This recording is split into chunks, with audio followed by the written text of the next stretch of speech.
So, Bonnet Mom inspired Shafith responseth.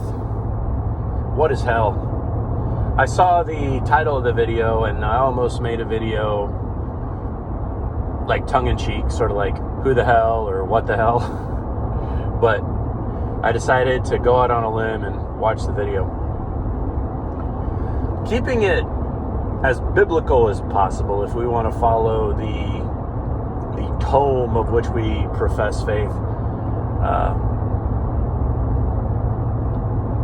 There's a lot of parts of the Bible. If you go to your like a Strong's concordance, and throughout the Bible when it talks about hell and the second death and all these other there's a whole bunch of different words for the situation. And if you look at the parables, they really bring it into a context of present tense torment, and it's using physical descriptions to convey the message.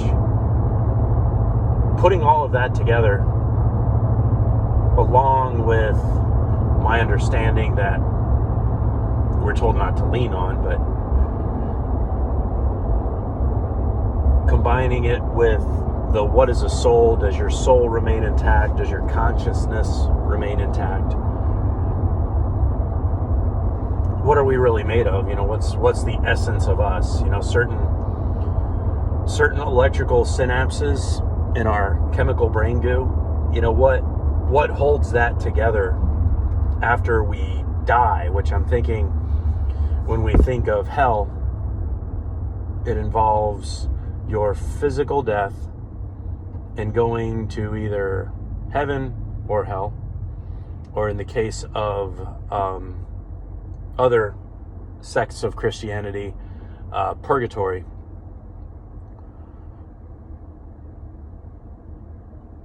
If we separate how we understand our existence from time and think of ourselves as eternal beings as we're speaking right now, you know, even though you, Shafe, you're a certain age, I'm a certain age, Bonnie Mommy is a certain age, although Bonnie Mommy is definitely eternal.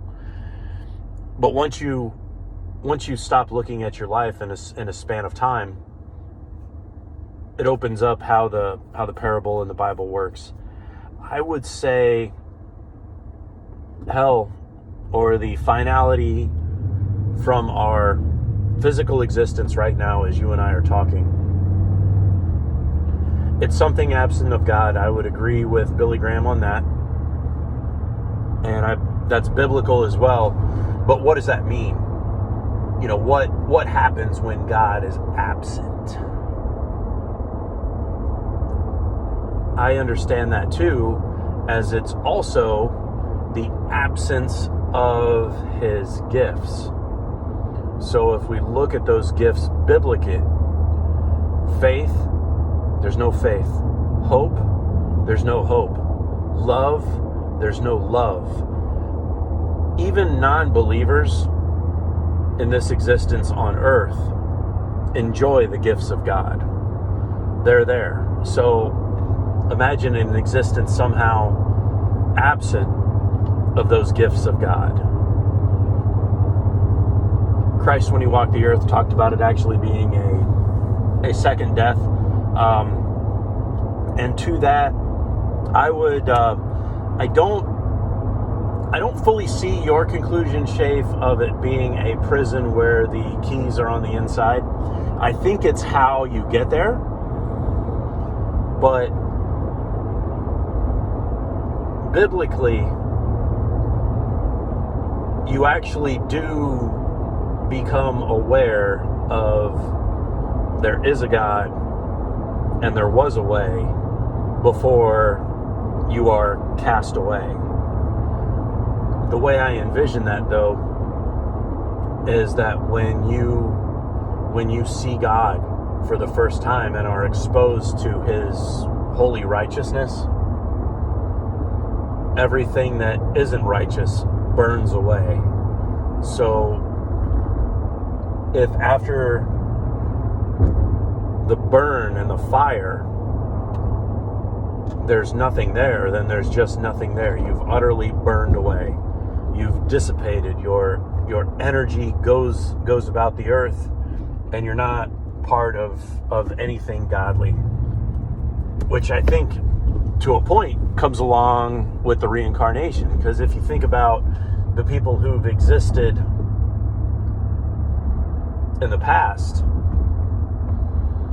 some of the electrons and molecules that were in a human being 6,000 years ago, they're inside of me, they're inside of you. Some of the, because matter is neither created nor destroyed, right? That's a proven fact. So the matter that was once them is partly us. So it's circulating around. It's a fascinating thing, and how I incorporate the Christianity to it in this baptismal of fire is, if when God sees you, he sees Christ, because he's the one who made the way, then you are within him and you are still complete. You didn't burn away from the lack of righteousness. An existence without faith, without hope, and without love, even atheists and agnostics, people have faith in certain things. You get into a car and you have faith that other people are going to drive okay, or you have faith that your seatbelt's going to work in the event of a collision, or you get a drink of water, you have faith that it's not poison. Imagine an absence of that feeling, of that capability, because it's one of God's gifts, so it's gone. Exist that way without him. Love, definitely, all kinds of people feel love. And hope, man, hope gets us through it. People utterly die without hope. So that's my idea of hell, and how, in my own meek understanding, how us perishing in our existence fits into all of it.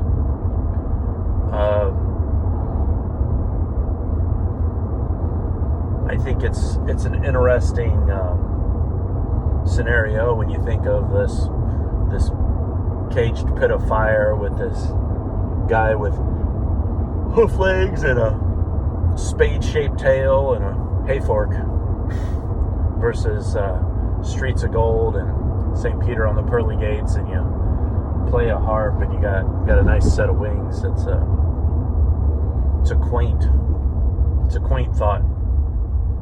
But in evangelism, like what you were saying, Shafe, it's something that when you're trying to reach out to a person, it doesn't work necessarily, or it can certainly be a stumbling block. We're much better off with living our lives Christ-like, with our faith and with our hope and with our love, and in those biblical stories, when they see those people throughout history, like Daniel, or Nehemiah, when these people were so special because of their faith that other people noticed and were also brought to the faith, versus the stumbling block of, well, if you were to die today, what's it going to be? I mean, we can understand a physical death, so I think it kind of makes a mark, but it's not a one-size-fits-all for evangelism.